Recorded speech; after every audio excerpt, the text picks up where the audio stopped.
Boa tarde e obrigado por estarem aqui hoje connosco. Cabe-me a mim fazer a apresentação desta conferência, vai ser muito breve para depois dar a palavra a Yayo Herrero, a nossa convidada de hoje. O tema acerca do qual vamos falar, e haverá tempo não só para a apresentação da Yayo, mas também para um debate a seguir convosco, é o ecofeminismo. Muitas pessoas me perguntaram o que é o ecofeminismo, vamos ficar hoje a saber exatamente. E eu queria, antes de fazer a apresentação, eu queria chamar a atenção para o facto desta conferência estar integrada num programa mais amplo, que está relacionado com a apresentação da peça da Sónia Batista, Triste in English from Spanish. A peça da Sónia foi um pretexto muito bom para trazer estes temas. Na quarta-feira o tema da tristeza e do direito à tristeza, e hoje a questão ecológica e em particular esta relação entre ecologia e o pensamento e o movimento social que é o feminismo. Convidámos então Yayo Herrero para nos falar deste tema. Yayo vive em Madrid, é antropóloga, é professora da Cátedra Unesco para a Educação Ambiental e Desenvolvimento Sustentável, numa Universidade Madrilena. Tem desenvolvido um trabalho muito grande de divulgação, de educação, de sensibilização para estas, e um trabalho político também muito forte para esta consciência também da relação que existe entre nós e a Terra, entre nós e os outros seres viventes. Esse trabalho tem sido feito não só na sua atividade docente, mas também enquanto ativista. A Yayo foi coordenadora da rede espanhola Ecologistas em Ação entre 2005 e 2014. Foi também sócia fundadora da cooperativa Garua, Saberes e Projetos para a Mudança, e foi até setembro, até há pouco tempo, diretora de uma fundação, a FUHEM, que é uma fundação que trabalha a relação entre justiça social, o aprofundamento da democracia e a sustentabilidade ambiental, e que tem no trabalho educativo um campo de ação muito importante. É autora de vários livros e artigos, há muita informação disponível e vídeos também, se depois, mais tarde, quiserem continuar o diálogo também com o pensamento que ela nos traz aqui hoje. E eu vou reduzir então a minha apresentação, vamos ficar agora por aqui, voltarei mais tarde depois para ajudar no debate. Muchas gracias Yayo por haber aceptado de estar aquí con nosotros. Voy a dar la palabra, después vuelvo. Sí, gracias. Bueno, boa tarde a todas y todos. Es todo el portugués que puedo hablar, así que voy a continuar en castellano. Quiero agradecer la invitación a Kulturgest y además de agradecer la invitación, quiero agradecer la cercanía, la amabilidad de todos estos meses preparando la venida. A la vez quiero agradecer la posibilidad de que con esta visita voy a poder ver la pieza de Sonia Batista. Tengo muchísimas ganas de verla y estoy encantada de poder asistir. Bueno, pues en este rato que vamos a compartir, lo que me gustaría es que exploráramos un poco la mirada que sobre el momento histórico que estamos viviendo ejerce una corriente de pensamiento y un movimiento social que es el ecofeminismo. Vamos a empezar planteando, para aquellas personas que no estéis muy familiarizadas con el término, qué es esto de ecofeminismo, ¿no? Y es un movimiento social que nace ya en los años 70, nace a la vez que nace el propio movimiento ecologista, con la publicación del informe del Club de Roma sobre los límites al crecimiento, y nace en un momento también y en un contexto de importante proliferación del armamento nuclear y de la Guerra Fría. La primera mujer que habla de ecofeminismo es una francesa, Françoise Daubonne, que lo que hace es señalar que existen profundas relaciones entre el deterioro de la naturaleza y la destrucción del medio natural en las sociedades de corte capitalista, y también la profunda destrucción o la profunda subordinación que tienen las mujeres en las sociedades de corte patriarcal. Es decir, que cuando exploramos las raíces que explican por qué las mujeres están subordinadas en las sociedades patriarcales y exploramos las raíces del porqué de la destrucción de la naturaleza en las sociedades que se han llamado desarrolladas, nos encontramos con que hay algunos elementos comunes, ¿no? Todos los ecofeminismos, este movimiento social y esta corriente de pensamiento, coinciden de forma metafórica en decir que estamos viviendo un momento en el que se podría decir que la sociedad, la política, la economía hegemónicas le han declarado la guerra a la vida. Es decir, un momento en el que la economía y la política se desarrollan y crecen de espaldas y en contraposición con las bases materiales que permiten sostener la propia existencia humana y también la del resto de los seres vivos. Y vamos a empezar por esa parte, ¿no? ¿Por qué decimos que se ha declarado la guerra a la vida? ¿De qué depende la vida? ¿Qué es lo que hace que cualquiera de las personas que estamos hoy aquí hayamos podido llegar desde el día de nuestro nacimiento hasta el día de hoy estando vivas? Y tenemos que reconocer dos importantes dependencias materiales que son absolutamente inevitables para todo el conjunto de los seres humanos. En primer lugar, somos seres radicalmente ecodependientes. La vida humana transcurre inserta en un medio natural del cual formamos parte. También los seres humanos somos naturaleza. Formamos parte de esa naturaleza y eso hace que la vida humana esté sujeta a un rasgo que tiene la propia naturaleza, que es el de tener límites físicos. En nuestro planeta Tierra hay límites físicos. Hay límites en aquello que llamamos no renovable, como son los minerales de la corteza terrestre, el petróleo, el carbón, el gas natural, y que sean no renovables quiere decir que solamente pueden ser utilizados hasta que se agotan o hasta que ya no es posible ni económica ni energéticamente extraerlos. Pero hay bienes también que llamamos renovables. Estos sí que son regenerados por la naturaleza, pero a pesar de ello tienen límites. Y tienen límites porque la velocidad a la que se regeneran los bienes de la naturaleza, por ejemplo el agua, es la velocidad de la naturaleza, la velocidad del ciclo del agua, y no la velocidad que a veces tienen los metabolismos agrourbano-industriales que utilizan el agua a mucha más velocidad de la que la naturaleza lo puede regenerar. Y también existe otra fuente de limitaciones que es lo que llamamos sumideros del planeta. Los sumideros del planeta son esos procesos bioquímicos que hacen que se puedan degradar todos los residuos, todos los desechos que son parte de la actividad humana y también no humana. Todos esos residuos son de nuevo absorbidos dentro de los ciclos naturales a partir de procesos químicos que también tienen su propia velocidad de funcionamiento. Cuando la velocidad a la hora de emitir residuos es mucho más grande que el funcionamiento de esos ciclos naturales que permiten que se degraden, aparecen lo que llamamos fenómenos de contaminación, que es la acumulación de los residuos en el agua, en la atmósfera o en la tierra.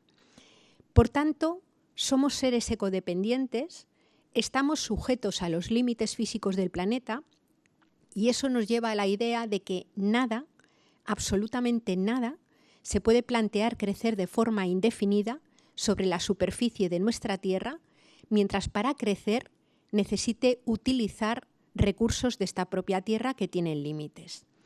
Ni un bosque de robles, ni un arrecife de coral, ni el tamaño de una ciudad, ni por supuesto el conjunto del sistema económico capitalista se pueden plantear crecer de forma ilimitada, mientras para crecer necesiten utilizar los bienes finitos de la naturaleza. Y aquí nos vamos a encontrar con una primera tensión estructural que retomaremos un poco más tarde, que es esa tensión que existe entre un planeta que tiene límites físicos y un sistema económico que, sin embargo, se basa en la expansión permanente y constante, ¿no? Pero no solamente somos seres ecodependientes, sino que la vida humana transcurre encarnada en cuerpos que son vulnerables, en cuerpos que son finitos, en cuerpos que nacen, que se desarrollan, que a veces se enferman y que terminan muriendo, en cuerpos que tienen que ser cuidados a lo largo de toda la vida. Una criatura recién nacida, un bebé recién nacido, no puede sobrevivir a sus primeros años de vida si nadie la cuida. Estamos hablando de cuidados que son intangibles, como es el abrazar, como es el besar, como es el nombrar, como es el prestar atención. Hasta para amarnos a nosotras mismas, las personas necesitamos hacerlo a través del reconocimiento que hace de nosotros la comunidad que hay alrededor. Pero hablamos también de una dimensión enormemente material del cuidado. Hablamos de alimentar, hablamos de asear y lavar, hablamos de limpiar, hablamos de acostar, hablamos de levantar por la mañana, es decir, hablamos de sostener materialmente ese cuerpo que por sí mismo no puede de alguna manera sostenerse, ¿no? Vivimos además en sociedades y en países que se autodenominan desarrollados, donde se alcanzan altas esperanzas de vida. Y la vejez vuelve a ser un momento en el que la vulnerabilidad de los cuerpos está presente y vuelve a hacer falta mucho tiempo de trabajo para atender a esos cuerpos de personas mayores. Hay mucha gente vieja que no puede ni levantarse, ni acostarse, ni alimentarse, ni salir a la calle, ni sostener una vida que merezca la pena vivirse si no hay otras personas alrededor de otras edades, de otras generaciones normalmente, que dediquen tiempo de trabajo al cuidado de ese cuerpo especialmente vulnerable. Pensemos en las personas que tienen una discapacidad o diversidad funcional. Hay muchas personas que necesitarán ese acompañamiento a lo largo de toda su vida para poder vivir esa vida digna. O pensemos en cualquiera de nosotras en un momento de enfermedad. Ni siquiera una enfermedad muy grave, simplemente una rotura de pierna que te mantenga inmovilizada durante 6 semanas y sabemos perfectamente lo que es estar dependiendo de que durante esos días otras personas atiendan las necesidades de nuestro cuerpo. Lo que quiero decir con esto es que no hay ninguna persona que a lo largo de toda su vida sea completamente autónoma. Todos los seres somos interdependientes y a lo largo de toda nuestra vida, pero sobre todo en algunos momentos del ciclo vital, necesitamos del trabajo que prestan otras personas que tenemos alrededor para cuidar de nuestros cuerpos vulnerables. Pues bien, lo que sucede es que prácticamente a lo largo de una buena parte de la historia y en casi todos los lugares del mundo, quienes mayoritariamente se han ocupado del cuidado de los cuerpos vulnerables, quienes mayoritariamente todavía hoy se ocupan del cuidado de los cuerpos vulnerables, son mayoritariamente mujeres. Son mayoritariamente mujeres quienes en todo el mundo cuidan de las necesidades y de la reproducción cotidiana y generacional de la vida. Y son mayoritariamente mujeres, desde mi punto de vista, no porque las mujeres estemos mejor dotadas genéticamente para cuidar de los cuerpos vulnerables. Estamos mejor dotadas genéticamente para gestar y parir, que es un universal insoslayable. Pero desde que una criatura nace hasta que una persona muere, personas, comunidades, instituciones, hombres, mujeres, tienen las capacidades, las potencialidades y yo me atrevería a decir las obligaciones de ocuparse corresponsablemente del cuidado de la vida. Si somos mayoritariamente mujeres quienes lo hacemos y no es porque estemos mejor dotadas genéticamente para cuidar toda la vida de los cuerpos, lo hacemos básicamente porque vivimos en sociedades que tienen una particular división sexual del trabajo. Son sociedades que asignan de forma no libre diferentes roles, diferentes comportamientos, diferentes papeles a los hombres y a las mujeres. Y mientras que mayoritariamente a los hombres les asignan un papel en el espacio público como modelo sustentador de la familia, a las mujeres también de forma no libre se les asigna en mayor medida el papel del cuidado de los cuerpos vulnerables, ¿no? Estos mecanismos, digo, no libres de asignación, tienen mucho que ver con el proceso de socialización, con la interiorización del sentido del deber, también con el sentido de culpa a partir de castigos y sanciones sociales, como son el estigma de la mala mujer, la mala esposa, la mala madre, que de alguna manera presionan y junto con elementos como pueden ser el propio miedo. Yo vivo en Madrid y en España, desde que han comenzado el año, ya van casi 10 mujeres, hoy había una mujer nueva herida, asesinadas a manos, digamos, de sus parejas o sus exparejas. Es decir, que el miedo a veces también opera dentro de los espacios que debieran ser más seguros para las personas, como son la propia casa en la que habitas, ¿no? Por tanto, somos seres ecodependientes y sujetos a los límites físicos del planeta. Y somos a su vez seres interdependientes, una a una cada persona vulnerable y por tanto necesitada, sobre todo en algunos momentos del ciclo de vida, del cuidado que otras personas nos dan, ¿no? Y esto quiere decir que cada vida humana, individualmente, por el hecho de haber nacido, no es una certeza. Una vida humana nacida es una posibilidad. Y lo que hace que esa vida posible se transforme en una vida cierta es que se desarrolle en un entorno que garantice todo el trabajo de reproducción cotidiana de la vida y de cuidados, y en un entorno que interactúe con la naturaleza y sus bienes fondo para obtener todo aquello que necesitamos para mantener la vida. Por eso, desde un punto de vista ecofeminista, no solemos hablar de la sostenibilidad del planeta. El planeta se sostiene él solo, a partir de su propia dinámica natural. Tenemos que hablar de la sostenibilidad de la vida como un proceso que es el que hace posible que las vidas humanas se mantengan en el tiempo. E insistimos, no cualquier tipo de vida, sino vidas que merezcan la pena vivirse, vidas que sean disfrutables, vidas que sean significativas, vidas en las que las personas puedan poner en marcha sus propios proyectos vitales, ¿no? Bueno, pues decíamos al comienzo que estamos en un contexto de guerra contra la vida. Y desde nuestro punto de vista y desde la mirada ecofeminista, esa guerra contra la vida se perpetra precisamente porque hemos construido una forma de entender la economía y una forma de entender la política que no reconoce, no mira e invisibiliza esas relaciones de codependencia e interdependencia. Antes de entrar a hablar de cuáles son los mecanismos, cuáles son las creencias, cuáles son los mitos que sostienen esa invisibilidad de aquello que precisamente sirve para que mantengamos la vida, quiero de alguna manera reseñar de una forma muy rápida y sintética algunos de los síntomas de guerra contra la vida, porque guerra contra la vida son palabras gruesas que de alguna manera conviene justificar.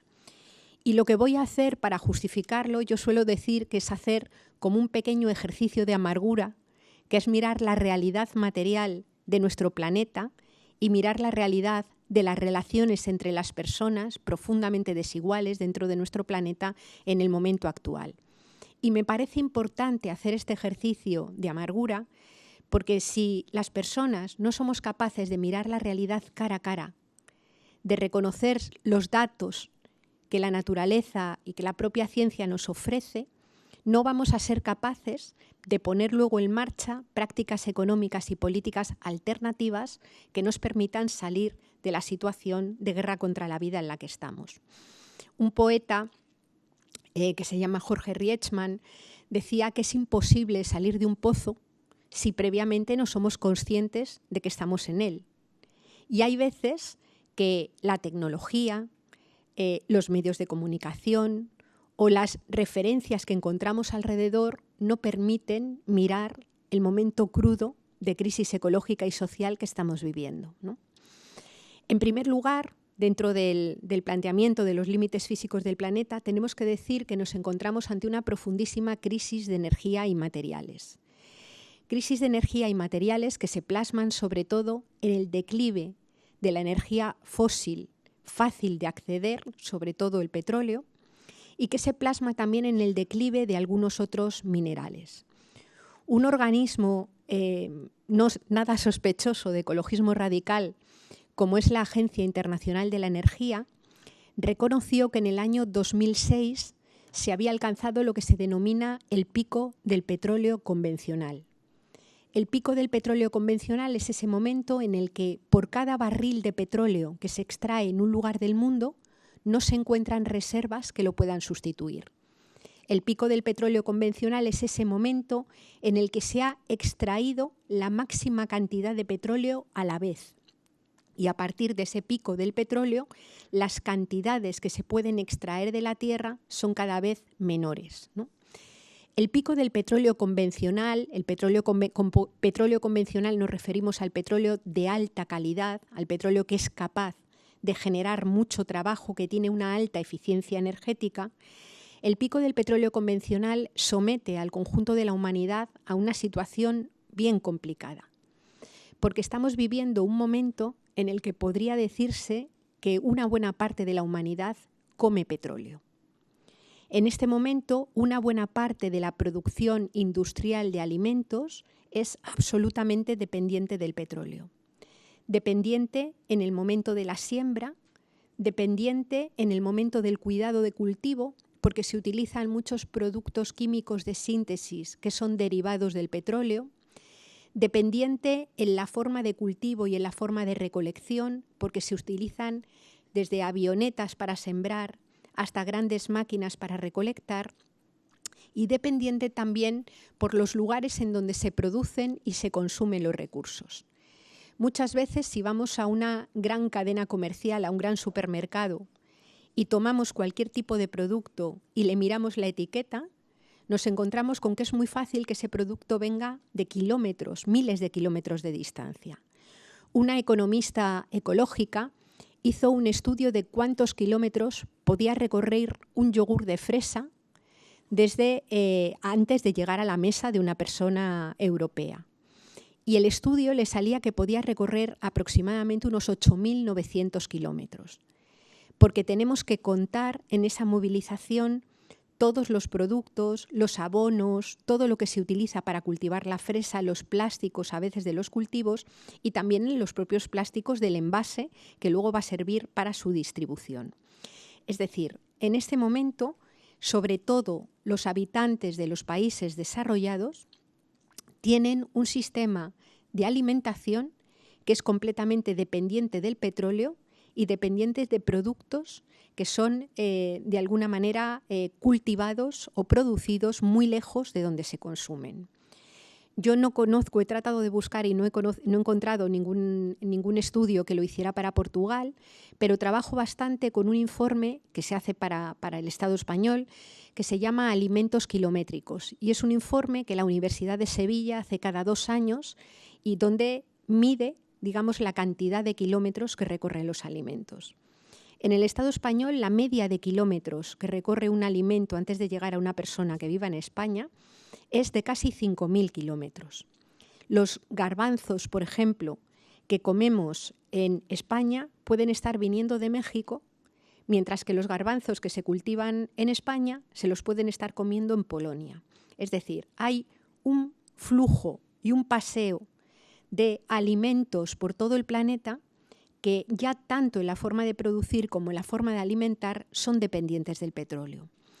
El 70% de la población del mundo, sin embargo, se alimenta de productos producidos cerca, pero son sobre todo las sociedades campesinas de los países del sur global, son algunos restos de sociedades campesinas del norte global y los pueblos originarios quienes se alimentan de los productos que están cultivados cerca.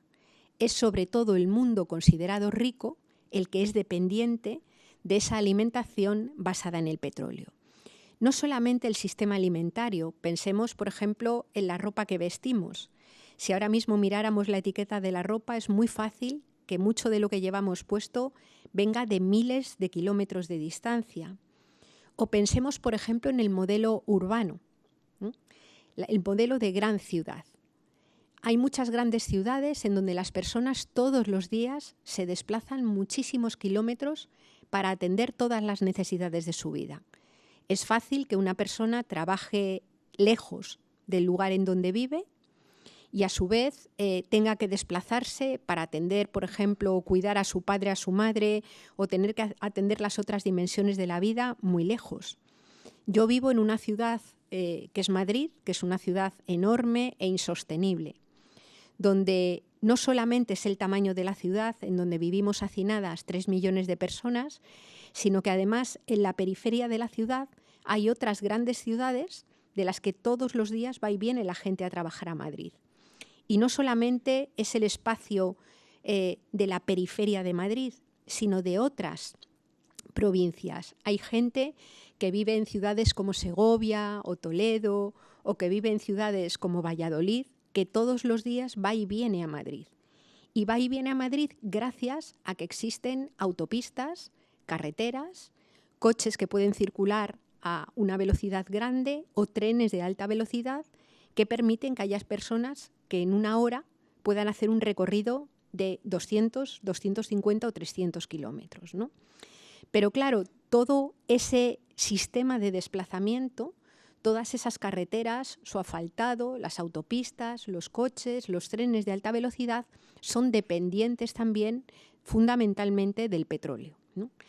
Por tanto, nos encontramos con que en una ciudad como Madrid realmente vivimos millones de personas y dentro de la ciudad no se produce casi nada que sirva para estar vivo. Todo, absolutamente todo lo que necesitamos para sostener la vida tiene que ser introducido dentro de la ciudad, al igual que todos los residuos que generamos tienen que ser sacados también con transporte motorizado fuera de la ciudad, ¿no? El modelo urbano, tal cual está concebido hoy, solamente funciona mientras haya enormes cantidades de energía fósil disponibles.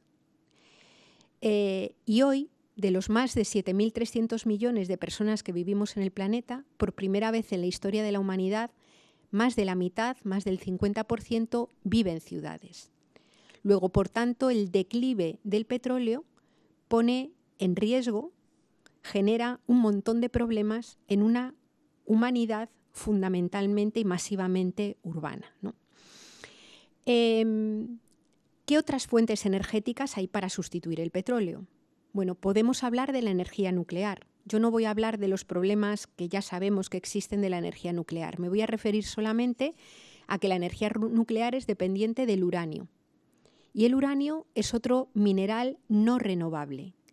Lo que nos dice la comunidad científica es que en este momento y al ritmo de uso actual en el que se produce un pequeño porcentaje de energía solo eléctrica, nos queda uranio, se alcanzaría el pico de extracción del uranio dentro aproximadamente de 35 años. Si de repente pretendiéramos elevar el consumo de uranio al doble simplemente de lo que tenemos ahora, la disponibilidad del recurso se acortaría y lo que quiero decir es que no es una solución estructural que pueda sustituir lo que proporciona el petróleo. Quedan, por tanto, las energías limpias, renovables, como es la solar, la térmica, la fotovoltaica, que de alguna manera, la eólica, que de alguna manera son capaces de satisfacer las necesidades humanas, pero desde luego no al ritmo de consumo actual. No al ritmo de consumo, sobre todo, del que se ha dado en los países llamados ricos.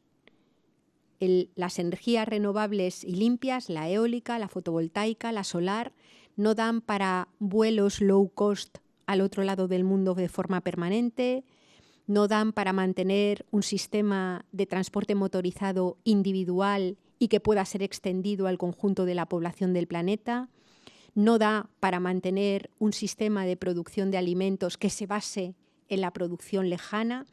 Es decir, esas energías renovables y limpias son capaces de satisfacer las necesidades de todas las personas, pero con unas formas de vida mucho más sencillas en lo material, ¿no? Luego retomaremos este tema, ¿no? Pero decíamos que no solamente es el declive de la energía fósil, del petróleo, el carbón y el gas natural, sino también de otros minerales. ¿Por qué es importante pensar en los minerales? Porque si necesitamos transitar de un modelo basado en el petróleo a un modelo basado en las energías renovables, hace falta construir placas solares, hace falta construir aerogeneradores, hace falta construir una serie de infraestructuras que permitan que exista ese sistema y esa distribución de energía física renovable. Y para poder construir todo eso hace falta utilizar minerales de la corteza terrestre. No se construyen del aire. Hace falta litio, platino, neodimio, disprosio, cobre, minerales que algunos de ellos ya han alcanzado sus picos de extracción y otros se encuentran en una situación de riesgo alto. Lo que quiero decir con esto es que el uso de los minerales o la disponibilidad de minerales no es un asunto que desde mi punto de vista tenga que ser relegado a la opinión de expertos, a la opinión de ingenieros, sino que es un asunto social de primer orden, porque esos minerales también se quieren utilizar para muchas otras cosas. Por ejemplo, la transición del motor de combustión al motor eléctrico se quiere hacer utilizando también esos minerales. O, por ejemplo, la ampliación de todo el sistema de la economía digital. La economía digital requiere ordenadores, requiere cableado, requiere pantallas, requiere servidores. La economía digital es de todo menos inmaterial. Requiere grandes cantidades de minerales. Y también tenemos a sectores del poder económico que nos dicen que nos hallamos ante la cuarta revolución industrial, que estamos ante una maquinización y una robotización de la economía. Pero los robots hay que fabricarlos con algo. También requieren minerales.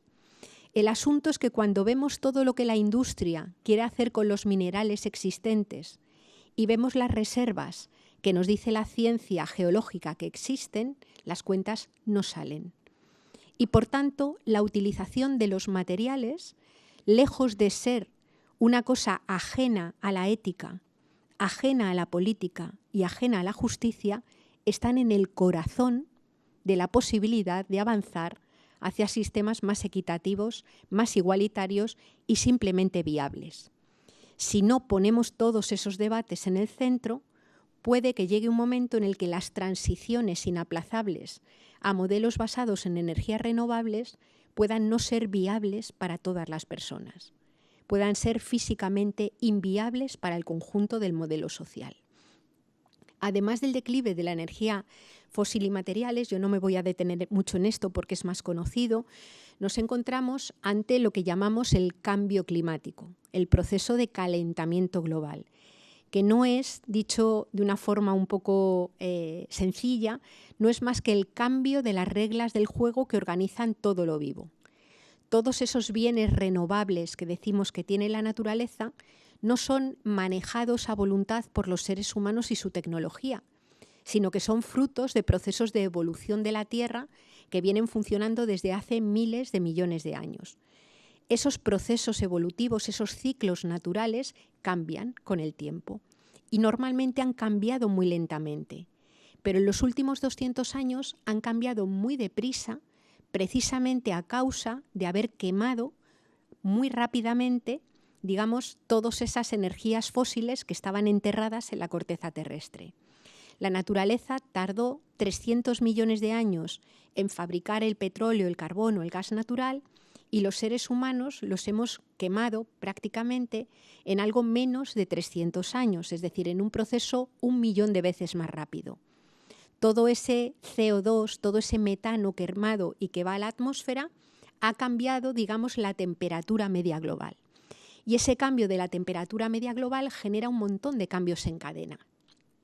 Hay una aceleración y una intensificación de fenómenos que llamamos climáticos extremos, huracanes, tifones, que no es que surjan con el cambio climático, ya existían, pero se han hecho más profundos y más frecuentes, ¿no? Sucede también que hay algunas plantas, por ejemplo, que no se encuentran con los insectos que las tienen que polinizar. Se puede producir la floración de un frutal antes de que hayan nacido los insectos que la tienen que polinizar. Y al no producirse ese encuentro, que es un encuentro cíclico, lo que sucede es que ese frutal no se puede reproducir. Nos encontramos también con el derretimiento de los casquetes polares y con un aumento del calentamiento de la temperatura del agua que hace que suban por la dinámica de expansión del agua, cuando su temperatura es mayor, que suba el nivel de las aguas.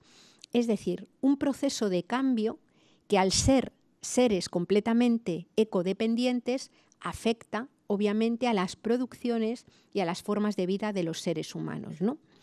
No me puedo aguantar decir que resulta paradójico cómo en una sociedad que se autodenomina sociedad del conocimiento y en donde es verdad que sabemos más sobre los ecosistemas y sobre la naturaleza, yo diría que nunca, ha sido posible que teniendo al 90% de la comunidad científica articulada alrededor del IPCC, el Panel Intergubernamental de Cambio Climático, advirtiendo desde hace prácticamente 30 años que nos encontrábamos ante un calentamiento global de origen antropogénico y de consecuencias potencialmente catastróficas, ¿cómo es posible que, sin embargo, las tesis negacionistas hayan triunfado con esa fuerza hasta hace muy poco tiempo? De hecho, todavía permanecen en personas como Donald Trump y ahora Jair Bolsonaro, ¿no?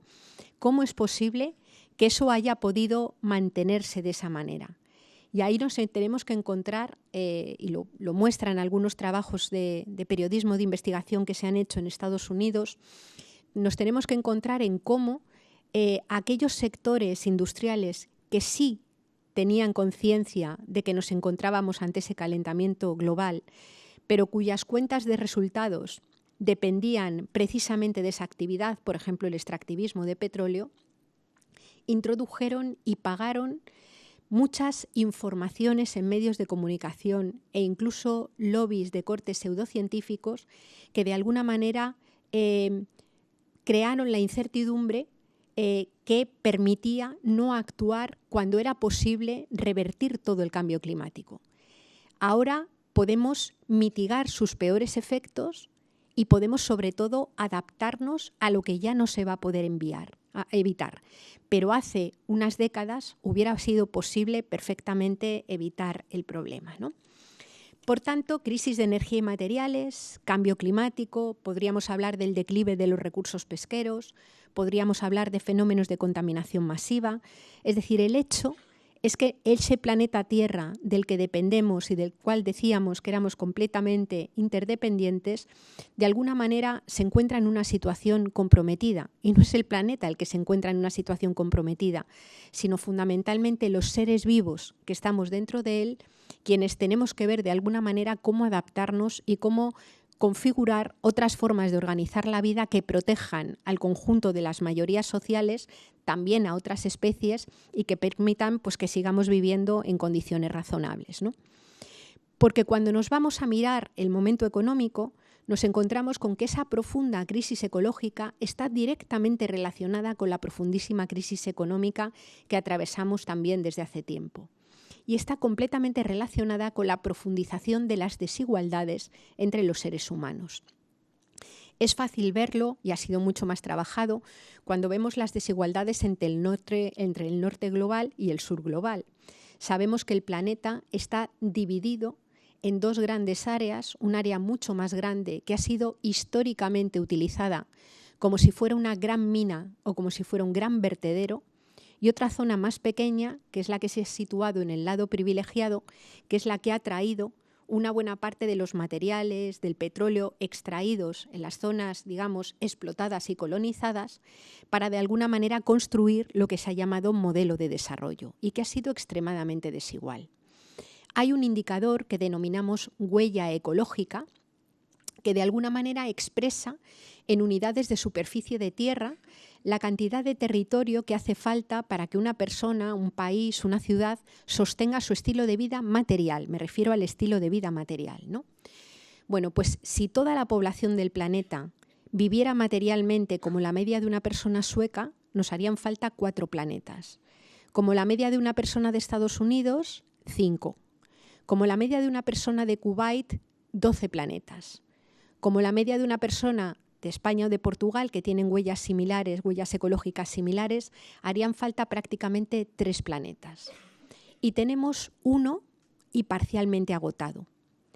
Eso quiere decir que pretender extender el modelo económico occidental y llamarlo además cooperación al desarrollo al conjunto de toda la población del planeta es básicamente una estafa. Si ha habido algunos lugares que han podido construir esta forma de organización material y de economía, ha sido porque ha habido otras zonas del planeta que históricamente han sido saqueadas y se ha producido un enorme extractivismo.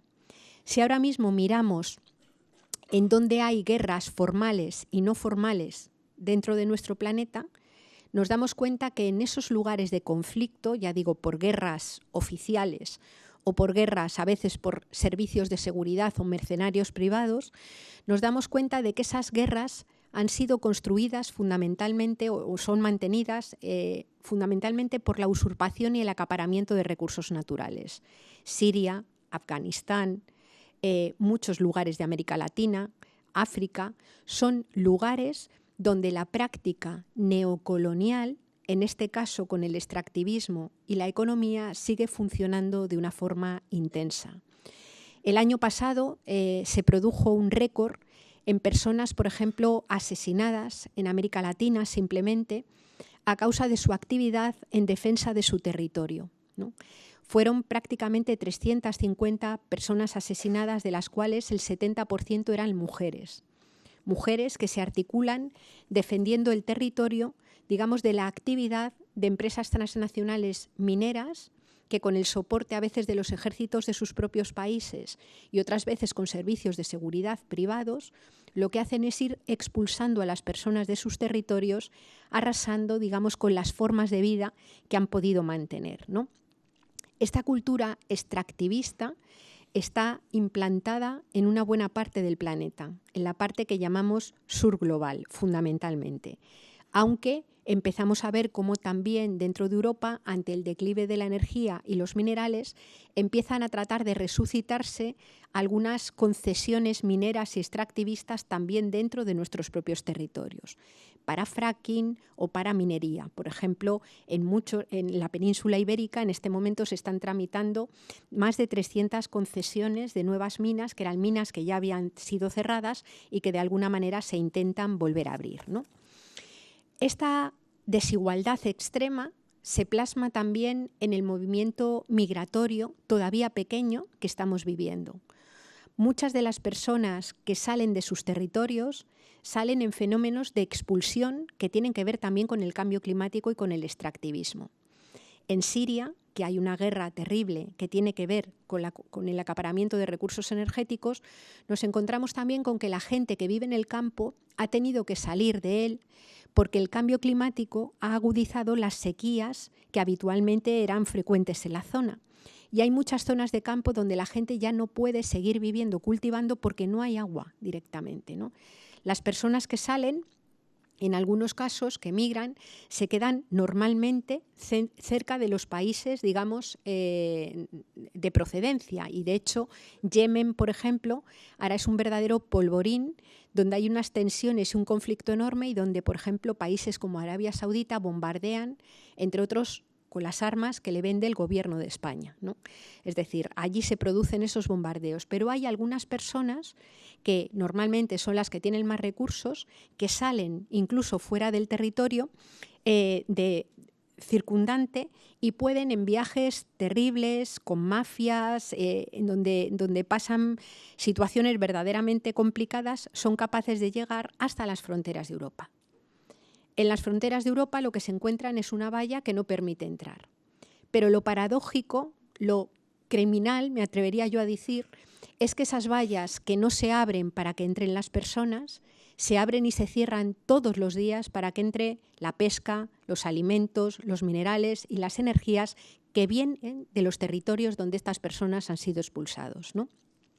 Boaventura de Sousa Santos llama a ese proceso fascismo territorial. Porque, de alguna manera, para poder sostener determinados estilos de vida que requieren minerales, energía y alimentos de otros lugares, es preciso saquear esos otros lugares y expulsar a los márgenes de la vida, cuando no de la propia vida, a muchas de las personas que viven en ellos, ¿no? Estas desigualdades en términos norte global, sur global, se van extendiendo también dentro de nuestros territorios. Y nos encontramos, por ejemplo, con que al menos en el territorio del Estado español, donde además durante los últimos años se han aplicado políticas de gobierno extremadamente desiguales y neoliberales, es decir, donde las recetas del Fondo Monetario Internacional, de la Unión Europea y del Banco Mundial de recortar, digamos, en servicios públicos para volver a hacer crecer, digamos, la tarta de las tasas de ganancia del capital, básicamente, bueno, pues durante este proceso lo que ha sucedido es que la gente se ha empobrecido. Hay muchas personas que están en riesgo de exclusión. Exclusión quiere decir que ya ni cuentan, que les cortan la luz, que son desahuciadas de su casa, que tienen dificultades para mantener las pautas de vida más básicas y poder seguir estando incluidas, digamos, dentro de una comunidad, dentro de un entorno que les incluye, ¿no? Hay personas que están en situación de desempleo, muchas, en un modelo político en donde solamente tener empleo te garantiza tener la renta que permita tener vivienda y tener lo mínimo que necesitas para sostener la vida, ¿no? Y hay personas que tienen trabajo pero son pobres. Muchas personas que tienen empleo pero son trabajadores y trabajadoras pobres porque el salario ya no permite librarte de la precariedad o librarte de la exclusión. Esa desigualdad crece. Esa desigualdad se concatena y se une con una desigualdad que no solamente es de clase, sino que también es de procedencia, porque las personas migrantes, las personas gitanas, las personas racializadas unen esa, digamos, desigualdad por su procedencia con la desigualdad también que tiene que ver con la clase, ¿no? Y ese eje de desigualdad también se plasma cuando lo miramos desde un punto de vista de género. Porque recordamos que al principio de la charla decíamos que somos interdependientes y que el trabajo de cuidado de la vida cotidiana es realizado mayoritariamente por mujeres y casi siempre en un entorno invisible a la política y a la economía, que es el entorno doméstico, el entorno de la casa. Bueno, pues cuando un país deja de invertir en escuelas infantiles, deja de invertir en becas de comedor, deja de invertir en una ley de dependencia que atienda a las personas mayores, cuando en un país se aplican políticas de vivienda que desahucian a las personas y las echan de sus casas cuando no pueden pagar la casa al banco, ¿qué es lo que sucede o quién se ocupa de atender esas necesidades? Todo eso pasa a ser asumido por las familias. Son las familias quienes están acogiendo a quienes se quedan sin casa, son las familias quienes tienen que seguir alimentando o cuidando a esa persona mayor que ya que hay que atender y sin recursos públicos para hacerlo. En la ciudad donde yo vivo, en Madrid, hay personas que están sacando a los mayores de las residencias porque necesitan la pensión del mayor dentro de la economía doméstica y, por tanto, prefieren cuidar a la persona mayor en casa y utilizar esa pensión de vejez que tiene la persona mayor dentro de la economía doméstica. Y dentro de las casas, ¿quién se ocupa mayoritariamente de toda esa carga de trabajo? Mayoritariamente mujeres. Son mayoritariamente mujeres quienes están actuando como mayor amortiguador y mayor, digamos, colchón ante la crisis que estamos viviendo. Las mujeres hemos protagonizado un proceso a lo largo de los últimos años, sobre todo las mujeres, digamos, del norte global y también de las sociedades del sur global, sobre todo urbanas, hemos protagonizado un proceso con todo el derecho y con cierto éxito, que ha sido el de salir al espacio público, al espacio del empleo, que era el único que te garantizaba derechos económicos y derecho a tener una vida relativamente autónoma, al menos en lo material. Pero lo que ha sucedido es que mientras las mujeres hemos hecho ese camino con cierto éxito, los hombres no han hecho mayoritariamente el camino contrario, es decir, no han entrado dentro de las casas a ocuparse corresponsablemente de una buena parte de esos trabajos de cuidados. Y sin embargo, habiendo menos tiempo para hacer el trabajo de cuidados porque también hay que atender lo de fuera, sin embargo ha crecido la necesidad de tiempo de trabajo de cuidados, porque tenemos muchas más personas envejecidas en nuestras sociedades y porque han cambiado también las pirámides demográficas. Y si yo vengo de una familia donde somos 5 hermanos y hermanas, de nosotros 5, solamente 3 han tenido un hijo o hija. Y además los matrimonios se deshacen Y muchas veces a tu hijo o a tu hija, como es mi caso, si fuera bajo la lógica patriarcal, cuando yo sea vieja le tocará cuidar a su padre, a mí, a la compañera de su padre y a mi compañero. Es decir, que le tocaría ya solita cargar con 4 si es bajo la lógica patriarcal. Lo que quiero decir es que los cambios demográficos y el envejecimiento de la población ponen incluso en riesgo que incluso con la lógica más injusta y más patriarcal se pueda atender todo ese cuidado de la vida. Las ciudades han evolucionado mucho y se han alargado las distancias en donde hay que hacer todo lo necesario para vivir todos los días.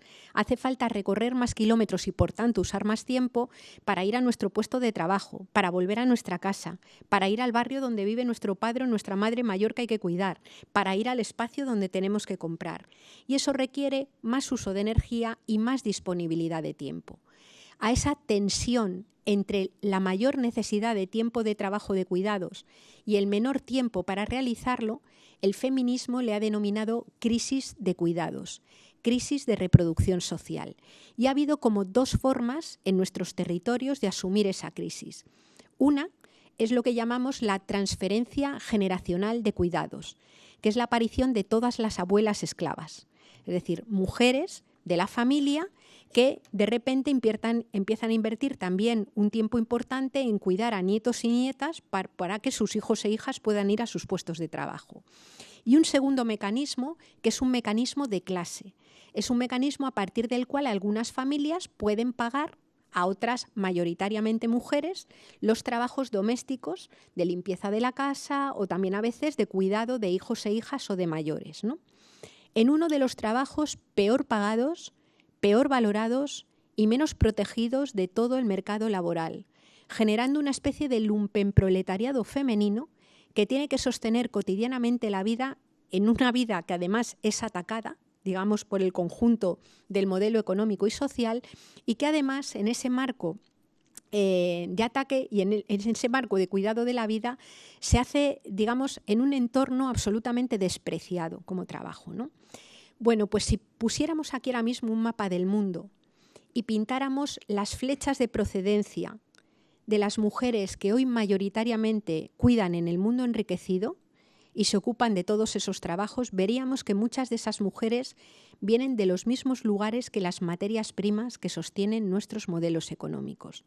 Es decir, no hay una dependencia solo en lo que tiene que ver con los recursos naturales, sino que hay también una profunda dependencia del exterior en lo que tiene que ver con los trabajos de cuidados, ¿no? Si las vallas que rodean el mundo rico no permitieran entrar personas trabajadoras, no permitieran entrar de los recursos de los territorios, los países ricos no durarían ni 2 meses. Porque no hay ni un solo país que se llame rico que no sea en este momento dependiente de los recursos que vienen de otros lugares, ¿no? Desde una perspectiva ecofeminista, lo que nos planteamos es que esto es una situación de tremendo riesgo. En primer lugar, es una situación absolutamente injusta por el desigual esfuerzo que tienen que poner las personas a la hora de sostener la vida. Es injusta desde el punto de vista patriarcal, es injusta desde el punto de vista de los territorios y es injusta también en cuanto a las relaciones coloniales que siguen existiendo disfrazadas de otra manera y sostenidas, digamos, por ejemplo, por las reglas de la Organización Mundial del Comercio o las reglas comerciales, ¿no? Y por tanto, esa dinámica, ese divorcio, esa ruptura del cordón umbilical que tendría que unir la tierra con digamos, y los cuerpos con la economía y en la política, es la que genera esa dinámica de guerra contra la vida que ya es urgente acometer, ¿no? Desde una perspectiva ecofeminista, lo que nos planteamos es que necesitamos establecer una disputa de la hegemonía económica, de la hegemonía política y de la hegemonía cultural. Paradójicamente, la más sencilla sería la disputa de la hegemonía económica. No es cierto que no haya alternativa. En todos los lugares, a escala pequeña, a escala media y a escala macro, hay personas que han trabajado en la realización de propuestas para tener otros mix energéticos, otras formas de producir alimentos, por ejemplo, la agroecología, que puede producir alimentos cerca, fijando población al territorio, evitando que el campo quede abandonado y muerto y el tejido rural se vaya perdiendo. Es decir, que puede producir esos alimentos cerca sin envenenar ni a la tierra ni a las personas. Podemos hablar de sistemas de pesquería alternativos. Podemos hablar de una industria limpia. Podemos hablar de un sistema de transporte totalmente alternativo basado en el transporte colectivo y, a ser posible, fundamentalmente a pie y en bicicleta siempre que se pueda. Es decir, hay alternativas en todos los campos, digamos, de producción de bienes y servicios necesarios para sostener las vidas. La clave para construirlas es hacerse 3 preguntas. ¿Qué necesidades hay que satisfacer para todos y todas? Porque el sistema económico no habla de necesidades, habla de demanda. Y demanda solo quien es solvente para demandar. Pero necesidades las tienen todas las personas. La segunda sería qué es entonces lo que hace falta producir, y la tercera sería cuáles son los trabajos socialmente necesarios y apostar sobre todo por la promoción de esos trabajos. El segundo elemento es ya más complicado, que es la disputa de la hegemonía política. Y yo no me voy a referir solamente a la disputa de la política institucional, que para mí es importante, a mí no me da igual quién gobierne, me parece fundamental. Pero me refiero a la disputa de la hegemonía política, sobre todo a la articulación de las ciudadanías en el territorio. Para poder conseguir estos cambios necesitamos mayorías sociales que los quieran y estén dispuestos también a trabajar por ellos en la calle. Y para eso vamos a la tercera de las disputas, que es la disputa de la hegemonía cultural, ¿no? Las claves en este cambio social que nos planteamos pasan, en primer lugar, por asumir la radical redistribución de la riqueza. La lucha contra la pobreza no es una especie de cosa que cae del cielo, sino que en realidad la lucha contra la pobreza viene a ser, en un planeta con límites físicos, lo mismo que luchar contra la excesiva riqueza. Y eso supone un conflicto. No solamente hablamos de lucha, digamos, contra la pobreza o contra la excesiva riqueza y reparto radical de esa riqueza, sino que hablamos también del reparto de las obligaciones que comporta tener cuerpo y ser especie. El trabajo de cuidados no es un trabajo solo de mujeres. Es un trabajo que debe de ser compartido por las comunidades, por los hombres, por las mujeres, en un trabajo recíproco sin el cual nuestra vida no puede existir. Esa reciprocidad es un elemento antropológico básico por el que tenemos de alguna manera que trabajar. Por eso visibilizar la importancia y lo fundamental del trabajo de cuidados y lo costoso que es en tiempos y en esfuerzo es muy importante, ¿no?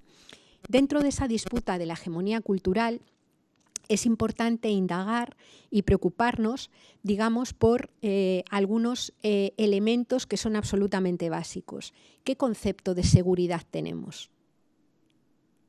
¿Podemos pensar en un concepto de seguridad alternativo?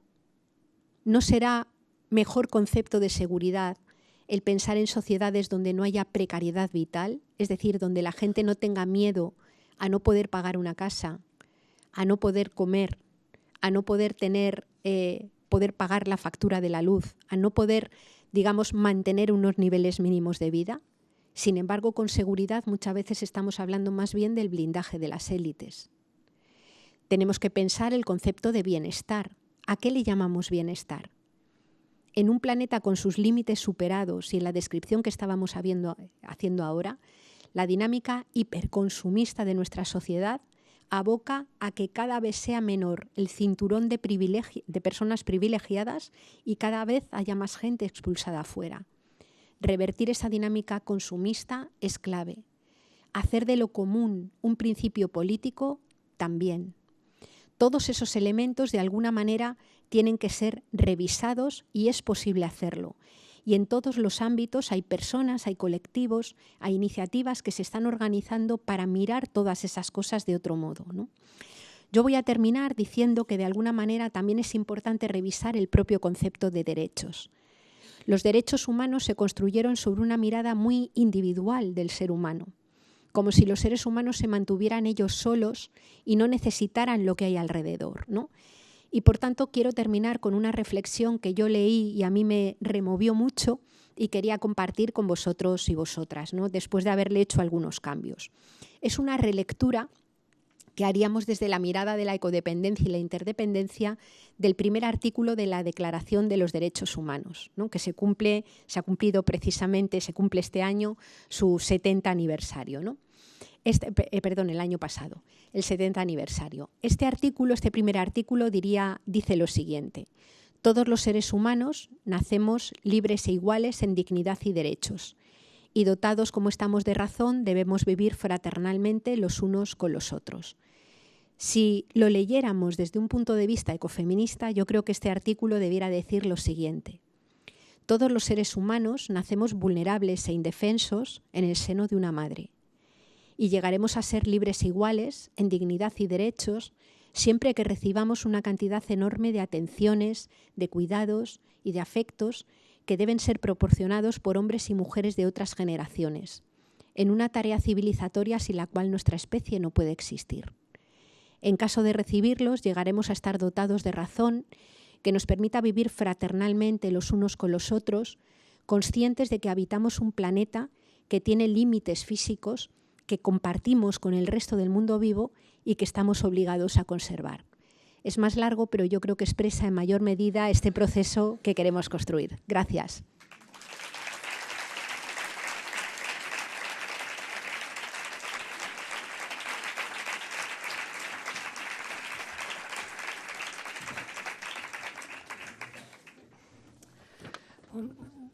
Muchas gracias. Gracias, Yayo, por la manera también clara, por toda esa claridad como hay presentado todo este ecosistema en el cual estamos viviendo. Yo tengo algunas cuestiones, pero voy a guardar para mí ahora porque creo que es importante de abrir el debate al público. Vou abrir então a discussão e podem fazer as perguntas em português, perguntas, comentários, partilha. Eu posso ajudar com o meu portunhol se houver alguma questão, alguma palavra que não, enfim, que seja, se for necessária alguma tradução.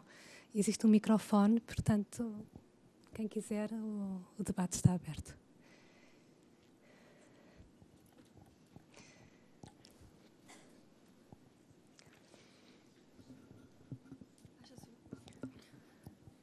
Olá. Olá.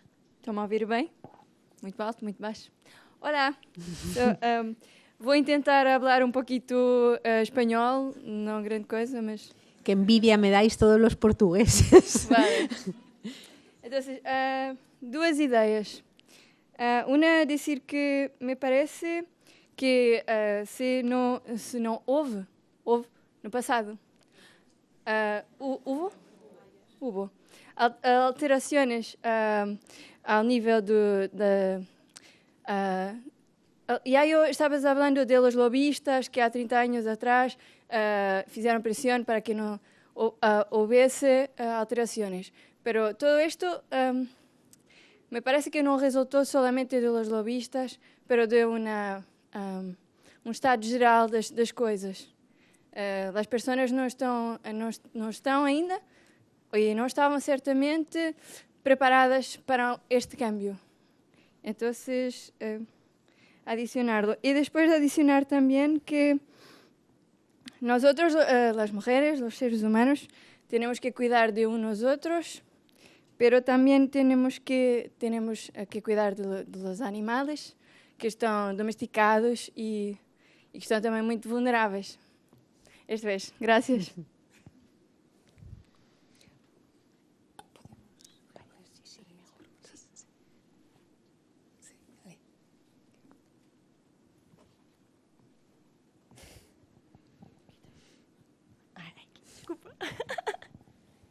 Alô? Pronto, a minha pergunta é, para as energias renováveis, se já foi também feito um estudo para, por exemplo, porque os painéis fotovoltaicos, não consigo, também têm uma duração de vida que é aquela, não é perpétua. E a minha pergunta é, e depois, a vida deles depois, se há já um estudo de reciclagem destes materiais, porque é muito bonito dizer, vamos fazer energias renováveis, E depois, é que isso também tem um período de vida que é dele e está bem determinado. E é essa a minha pergunta.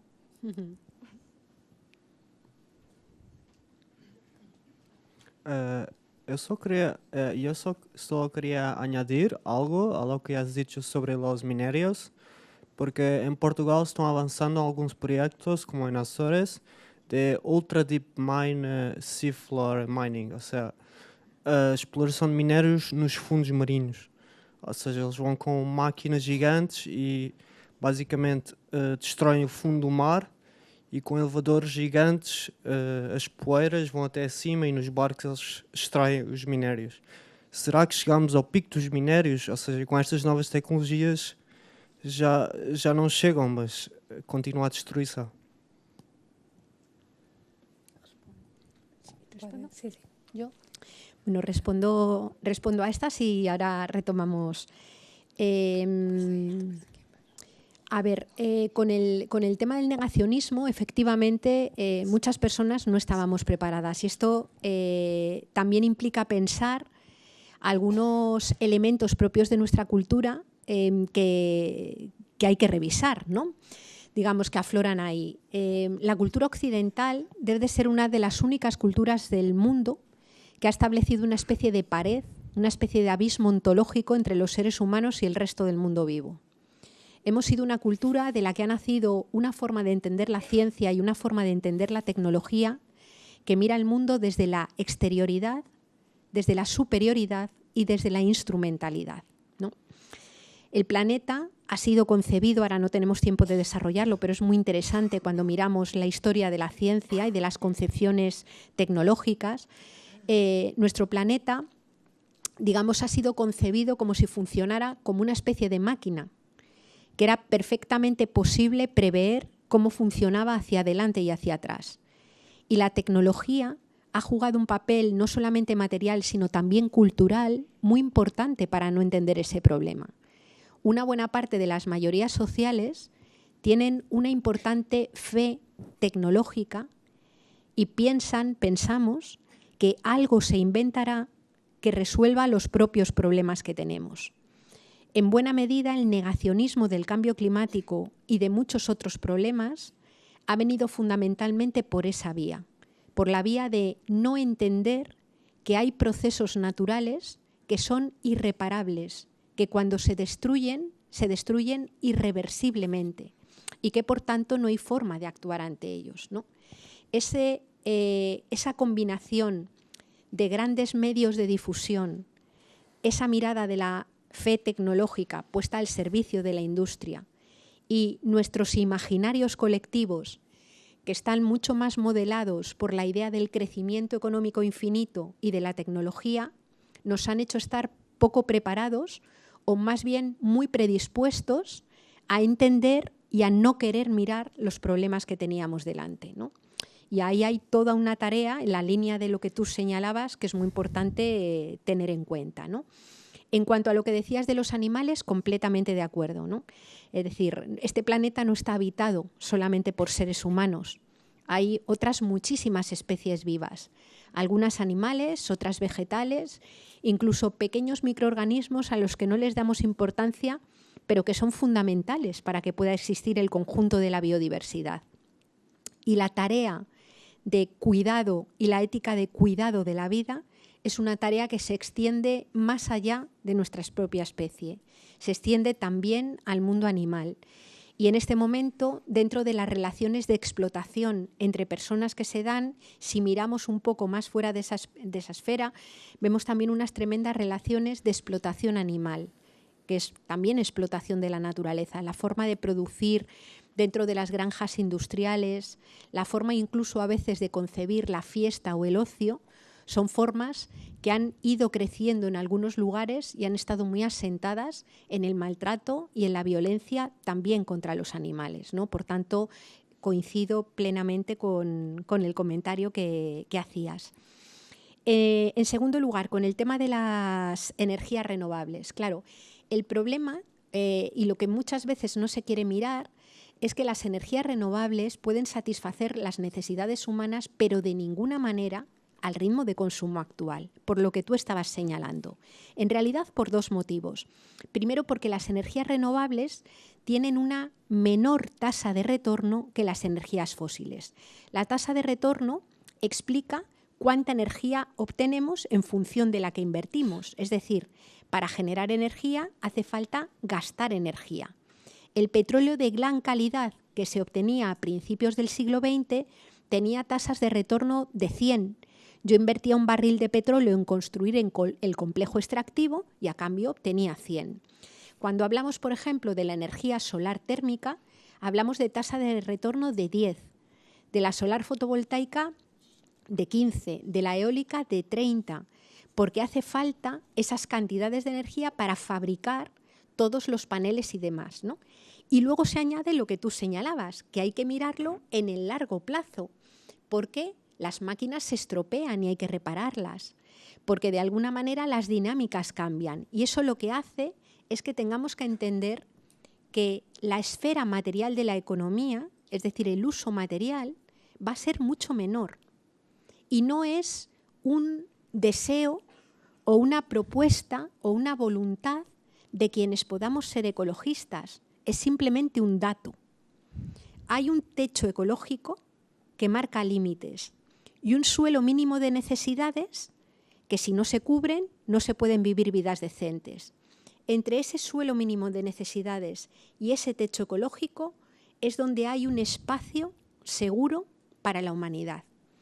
Cuando ese suelo mínimo de necesidades se dispara, el techo ecológico se acorta y lo que sucede es que hay gente que queda fuera de las posibilidades de vivir esas vidas dignas. Por eso en ese momento decimos que el decrecimiento de la esfera material de la economía no es un deseo, es un dato. Y lo importante es ver cómo se produce ese decrecimiento de la esfera material de la economía. Si por una vía violenta e injusta, que algunos autores denominan ecofascista, o por una vía justa, que pasará necesariamente por adoptar formas de vida más austeras en lo material, aunque probablemente mucho mejores en la dimensión relacional y en los tiempos disponibles para hacer aquellas cosas que nos parecen importantes, ¿no? Y por último, toda la cuestión de la minería,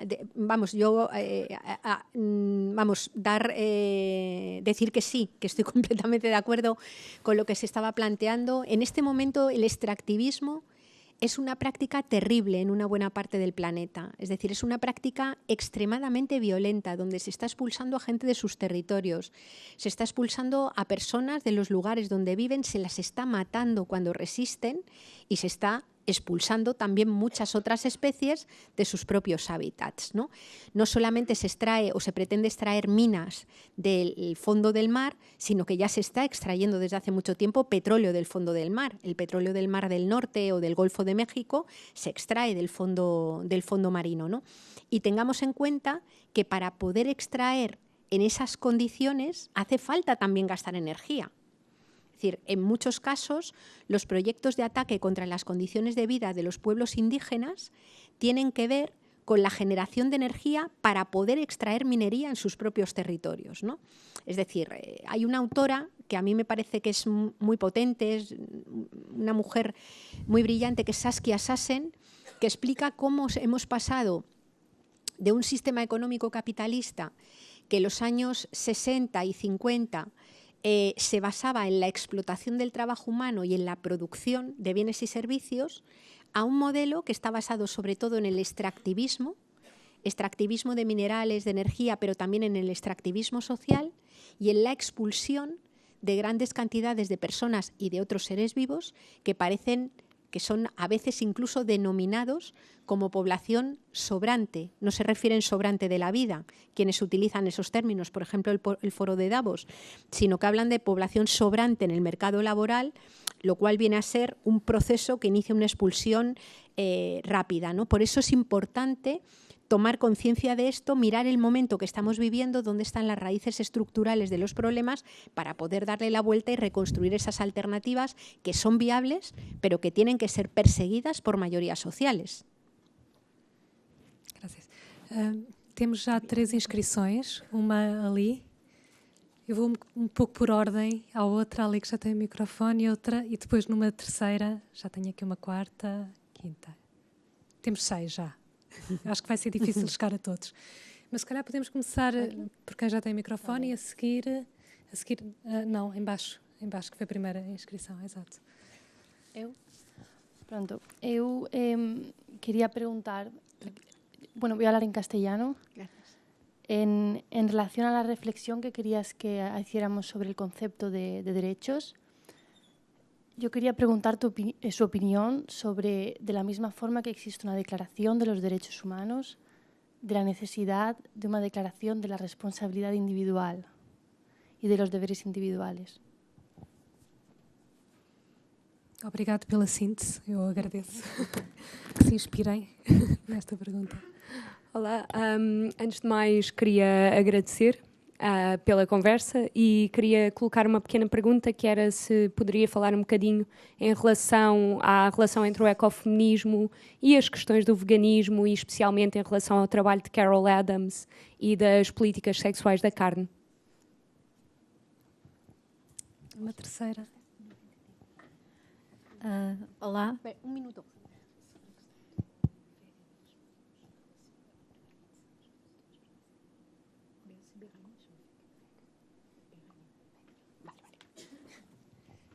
Olá, boa noite. Eu penso muito sobre a ecologia e tenho chegado cada vez mais à conclusão que a única forma que pode haver mais sustentável é realmente o ser humano reproduzir-se menos. Principalmente, estou mesmo a falar a sério. Principalmente nos países mais desenvolvidos, portanto, haver consciência que os países mais desenvolvidos consomem imensos recursos e são responsáveis pela destruição do planeta e que também temos de ter consciência que se calhar não podemos ter muitos filhos e não podemos ser tantos seres humanos. Quizás solo una más en esta...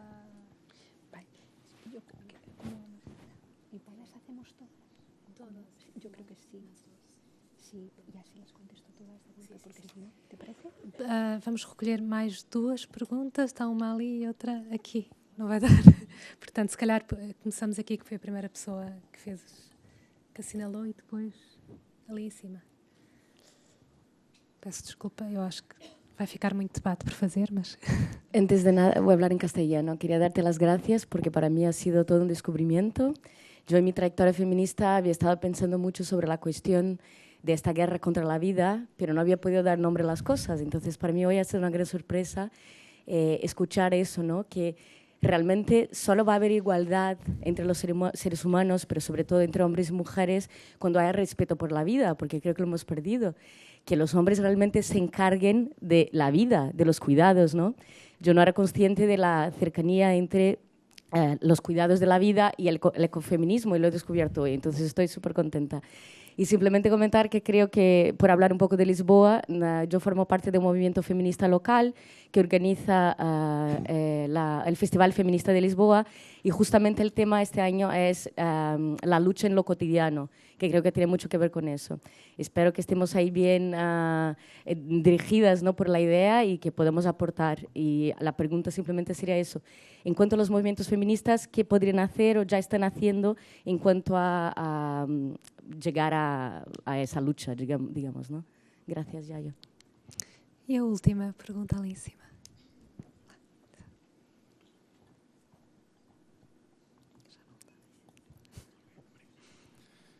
Muchas gracias. Mi pregunta es relacionada con los valores de la sociedad. Que estabas hablando de la idea de que creemos en la tecnología para resolver lo que ahí viene, y hay que hacer un cambio muy, muy rápido y muy de masas de toda la gente. Y hay un valor muy valorizado hoy en día que es la libertad.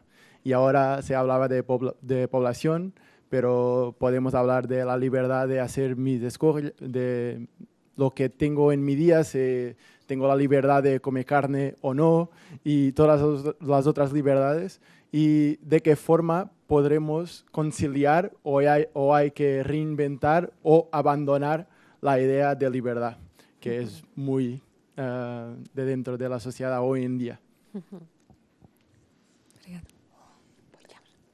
Bueno, voy a tratar de irlas contestando todas. A lo mejor no las voy a contestar en orden porque unas preguntas tienen relación con otras y yo creo que va a ser más fácil quizás abordarlas así, ¿no? La pregunta esta última de la libertad tiene mucho que ver con esa pregunta de la concepción de los derechos y obligaciones, ¿no? Yo creo que hacen falta un sistema de derechos y de obligaciones, ¿no? Y cuando miramos además desde la perspectiva de la interdependencia y de la ecodependencia lo vemos todavía mucho más claro. Es decir, si la vida humana depende de un planeta que tiene límites físicos y la vida humana además es interdependiente, es decir, necesita recibir cuidados, digamos que para poder sostenerla la necesitamos sostener recíprocamente en un entorno comunitario o en un entorno social que es capaz de interactuar con esa naturaleza y mantener esos cuidados. Luego, hay derechos, tenemos derecho a poder sostener una vida, solemos decir que merezca la pena ser vivida, es decir, una vida significativa, pero también tenemos obligaciones al aportar a esa reproducción cotidiana y generacional de la vida, ¿no? Eso nos implica hablar también de las diferencias que hay a veces en el lenguaje común entre lo que son derechos y lo que son privilegios, ¿no? ¿Puede toda la población del planeta comer carne 3 veces al día o 4 veces al día? Es absolutamente imposible, entrando por la parte más, sin hablar ya de otras consideraciones éticas. Es imposible, porque para poder producir proteína animal hacen falta unas cantidades de territorio inmenso, es decir, una superficie de 100 hectáreas puede alimentar, imaginemos, 100 hectáreas alimentando 100 personas con proteína vegetal. Me estoy inventando los datos, ¿eh? Si de repente la alimentación fuera prácticamente de proteína animal, alimentaría solamente a 10 personas. Es decir, y esto sí que es un dato, se reduce el 90%, en un 90%, digamos, la eficiencia energética en el paso de unas cadenas tróficas a otras. Luego, si no toda la población del planeta puede comer carne 5 días a la semana, comer carne 5 días a la semana no es un derecho, sino un privilegio. ¿Puede toda la población del planeta tener coche individual? No existen minerales para ello. No existen minerales ni siquiera para hacer la transición del actual parque de motor de combustión a coche eléctrico. Luego, por tanto, eso no puede ser considerado un derecho, sino más bien un privilegio. Y en ese marco, cuando introducimos toda la cuestión de los límites físicos, nos encontramos con que cuando pensamos en la justicia, cuando consideramos en lo que es posible o en lo que es humano o en lo que es viable o no es viable, digamos que la gran prueba es preguntarnos, ¿esto excluye a otros seres vivos de la vida? ¿Esto lo hay para todo el mundo? Porque si no lo hay, entramos en el terreno de los privilegios. Y eso se centra mucho o se relaciona mucho con la pregunta que había en torno al tema de la libertad, ¿no? Digamos que las comunidades humanas se articularon durante muchísimo tiempo, no todas ellas, pero muchas comunidades humanas y algunas todavía siguen haciéndolo, en torno a los bienes comunes como propuesta política. Los bienes comunes son bienes que se reconocen como indispensables para sostener la vida de la gente y que son administrados colectivamente. Por ejemplo, el agua es un bien común y el agua que es necesario para la vida de la gente, de hecho somos un 65% agua, digamos, desde la lógica de los comunes nos tenemos que preguntar si tiene sentido que el agua pueda ser propiedad privada de alguien, porque es un bien absolutamente indispensable para la vida, no se puede vivir sin agua, de ninguna de las maneras. Pero a la vez, si es un bien finito y no se puede vivir sin agua, ¿es legítimo que las personas utilicen todas las cantidades de agua que quieran si en un lugar no hay agua para todo el mundo? Digamos que esa forma de pensar la redistribución lo que nos hace es no abandonar la idea de libertad, que a mí me sigue pareciendo un bien y un valor central, sino pensar la libertad a la vez que pensamos la justicia. Es decir, la libertad, desde mi punto de vista, tiene que ser un valor que va de la mano con la idea de justicia. Porque si no, se convierte en esa idea de libertad liberal, que es entender como libertad hacer o poseer o tener cada cual lo que le dé la gana. Pero si al hacer eso lo que sucede es que se impide que otras personas accedan a los mínimos de la vida, esa libertad debe de ser política y éticamente cuestionada, esa idea de libertad.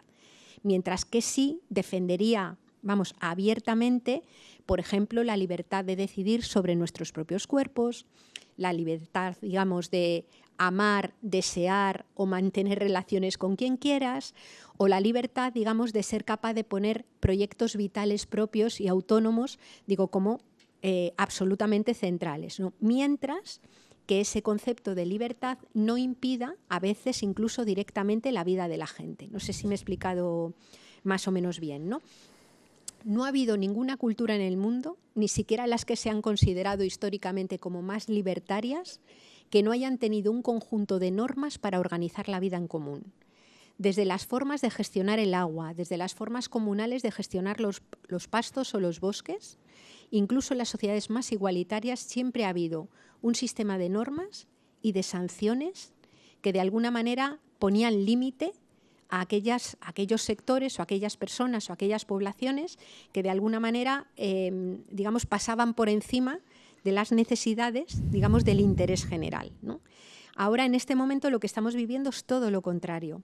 Libertad es básicamente libertad de tener, libertad de los mercados, libertad de las finanzas, y eso implica que cada vez más gente esté quedando fuera. Entonces yo creo que esa idea de libertad sí que tiene que ser contestada y que sí que tiene que ser debatida, ¿no? Si he entendido bien, y le doy una vuelta de tuerca a lo que hablábamos antes de la alimentación, hablabas del veganismo, ¿no? Bueno, desde mi punto de vista, la sostenibilidad de la vida humana solamente es factible en un mundo que reduzca de forma drástica el consumo de proteína animal. Esto hablando en términos simplemente de justicia de seres humanos, antropocéntricos, ¿no? Es decir, esa reducción de la proteína animal es muy importante. Detrás de las emisiones de gases de efecto invernadero, una buena parte tiene que ver con el metano que expulsa el ganado y por los cambios de uso de suelo, pero luego entramos en otra dimensión que es la ética, que es cómo se produce.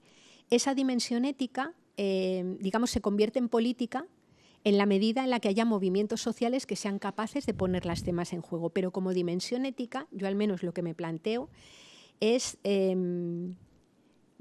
yo enviaría a todo el mundo que pasara, por ejemplo, por una granja de producción de aves industriales o de huevos o una granja porcina.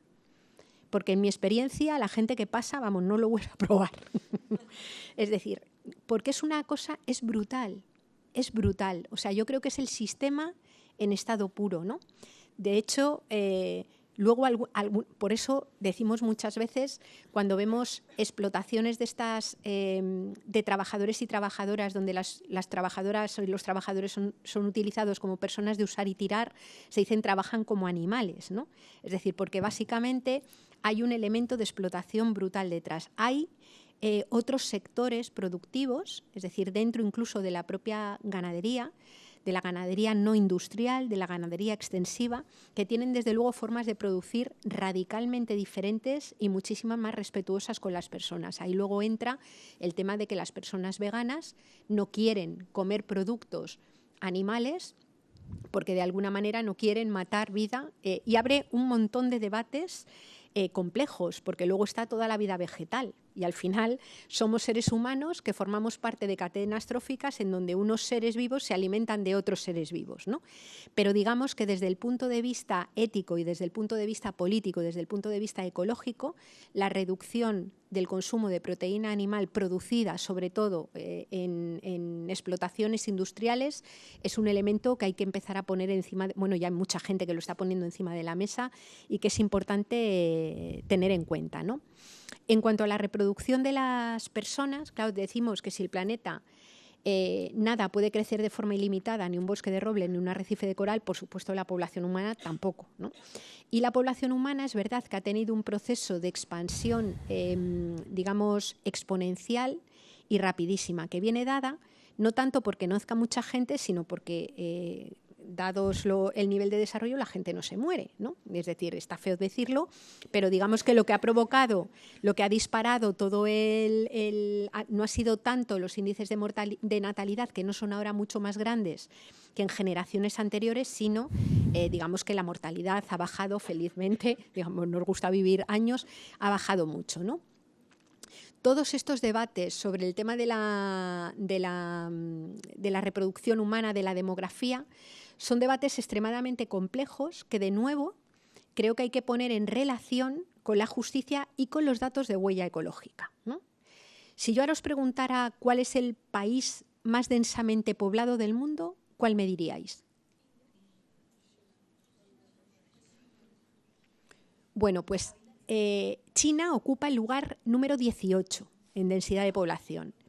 El lugar más densamente poblado del mundo, siempre gasto la misma broma, pero bueno, el lugar más densamente poblado del mundo es el Vaticano y se reproducen poco, dicen, ¿no?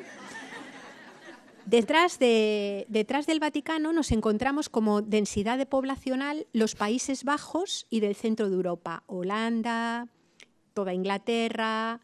Es decir, China tiene densidad de población, pero está muy por debajo. ¿Por qué planteo esto? Porque precisamente los países más densamente poblados, donde además sus territorios están prácticamente cementados y dependen de recursos que vienen de otros lugares, son los países en donde ahora mismo las natalidades son muy bajas. Es decir, son los países más ricos, más densamente poblados y que más dependen de los recursos del exterior y que más altas huellas ecológicas tienen, los que tienen menos natalidad. Mientras que aquellos países que no están tan densamente poblados y que todavía tienen una fuente de recursos suficientes para sostener a sus poblaciones, son las que tienen mayores índices de natalidad. Hay un autor que se llama José Manuel Naredo que plantea que existe casi una relación en términos presa-depredador entre los países centrales y los países del sur global.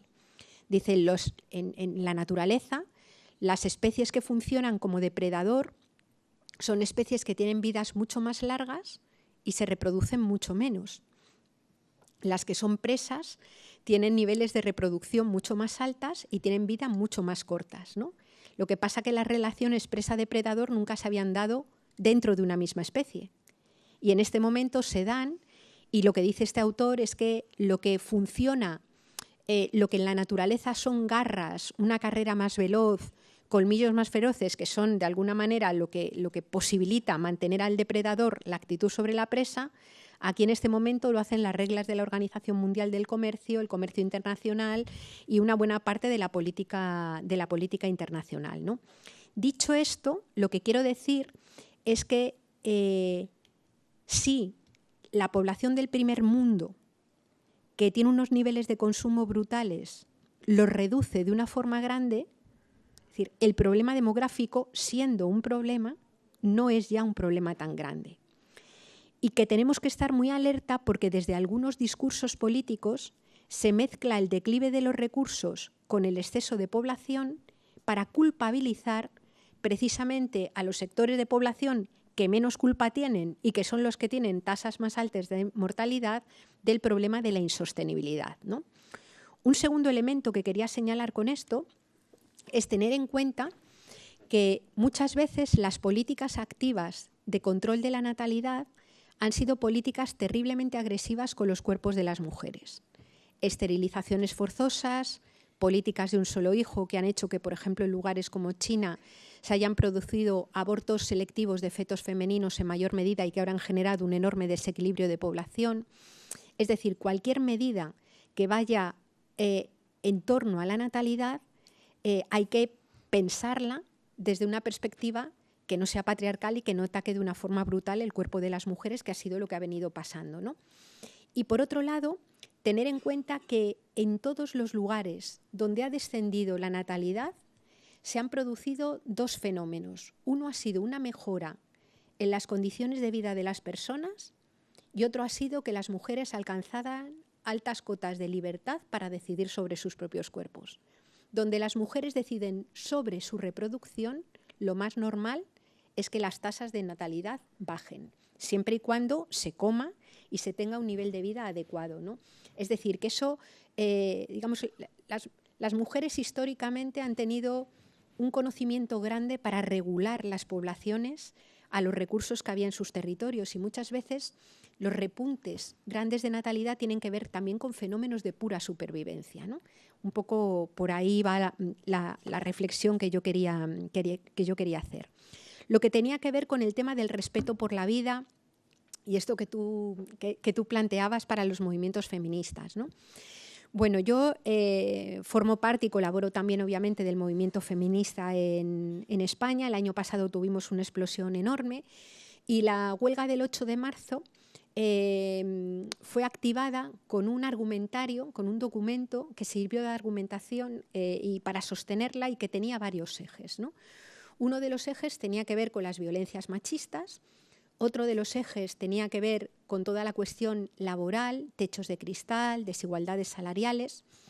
El tercero de los ejes tenía que ver con toda la cuestión del trabajo de cuidados, la visibilización y el reparto de trabajo de cuidados. Y el cuarto de los ejes, que articuló y desembocó en la huelga de consumo, tenía que ver con toda la cuestión de los límites físicos del planeta, ¿no? Lo planteo porque se ha empezado una línea de trabajo en la cual el feminismo, los feminismos, lo que hacen es decir: no somos un movimiento que solamente se preocupe por colocar en una mejor posición a las mujeres, que está muy bien revertir, digamos, el nivel de subordinación histórico de las mujeres en las sociedades patriarcales. Pero para mí, lo relevante del movimiento feminista en este momento es que es un movimiento que lo que está tratando de colocar en el centro y como prioridad es el conjunto de la vida. El conjunto de una vida buena para las personas, para los hombres, para las mujeres, para aquellas personas que ni siquiera se reconocen como hombres o como mujeres, y también para el resto del mundo vivo que habita este planeta, ¿no? Esa centralidad de la vida a mí me parece que es crucial. Y esa centralidad de la vida pasa por disputar algunos conceptos que están también en el centro. Es decir, nuestro sistema económico le llama producir solo a lo que se hace en el mercado, que genera crecimiento económico en términos estrictamente monetarios. Pero hay producciones que no se pueden medir económicamente. El trabajo que hacen las amas de casa en los hogares no tiene medición económica. O el ciclo del agua, la polinización y la fotosíntesis. Yo tengo que reconocer que soy una superfan de la fotosíntesis, ¿no? Como proceso de la vida. Esos tampoco tienen reflejo en las cuentas económicas del sistema. Por tanto, necesitamos una economía que maneje otros indicadores además de los monetarios, ¿no? Los indicadores de tiempo y los indicadores que tienen que ver, pues, con la cantidad de territorio, con las energías, con los minerales, ¿no? Ahí hay un trabajo importantísimo por hacer y hay un diálogo muy importante a establecer entre el movimiento feminista y otros movimientos, en concreto el ecologista, ¿no? Hay que decir que dentro de los movimientos ecologistas, y yo soy activista en un movimiento mixto, nos encontramos con que muchas veces se reproducen las mismas lógicas patriarcales. Hay que trabajarlas dentro de los grupos mixtos. Y en mi experiencia cada vez hay más hombres que pugnan y que quieren trabajar también por modelos de masculinidad alternativos. Porque el modelo de masculinidad hegemónico dentro del patriarcado es también un modelo terrible, opresor, que en estos momentos denomina personas fracasadas a muchos hombres que no están dentro de los parámetros, que están siendo expulsados por las lógicas económicas, ¿no? También generan lo contrario, reacciones y movimientos absolutamente conservadores que de nuevo vuelven a plantear que las mujeres donde tenemos que estar es dentro de las casas fregando, ¿no? Básicamente, bueno, pues cualquier movimiento social que es liberador encuentra también sus tensiones, sus pugnas, y disputar los privilegios de un sector social siempre lleva por medio conflicto, ¿no? Es decir, que disputar también el concepto de trabajo, porque nuestra sociedad le llama trabajo solo a lo que se hace a cambio de salario. Es decir, que una persona que se ha podido tirar 50 años de su vida estando disponible 24 horas al día y 365 días a la semana dentro de una casa, te puedes encontrar con que esa mujer no dice que es trabajadora. La encuesta de población activa dice que es población inactiva. Y además, cuando le dicen a qué te dedicas, dice a sus labores, porque son las suyas. O sea, no es ni trabajo, ¿no? Y es una cuestión esencial para mantener la vida. Y esas mujeres, cuando son viejas o se jubilan, por ellas mismas no tienen ningún tipo de reconocimiento económico. Si tienen protección económica es solo porque han mantenido un vínculo, normalmente el del matrimonio, con alguien que sí que ha estado en la esfera laboral. Y eso, cuando miramos desde la perspectiva de la sostenibilidad de la vida, es una enorme injusticia y es una limitación muy grave para las decisiones autónomas y la libertad también de esa mitad de la población del planeta, ¿no? Y por último, y lo de la libertad ya lo había comentado, así que ya está. Sí. Bom, muchas gracias, Yayo. Nós vamos ter de terminar por aqui, já passamos até bocadinho.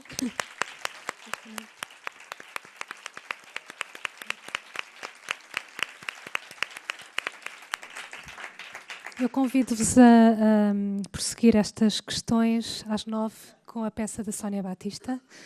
Eu sei que a questão de como é que um olhar artístico e poético tem também uma função em todo este debate é algo que também a Yayo pode refletir sobre isso. Não houve tempo para tudo, mas se calhar é algo que vocês podem depois prosseguir, tal como acho que houve muitas questões que ficaram aqui que seria bom que prosseguissem fora desta sala. Não é? Portanto, obrigado e até breve.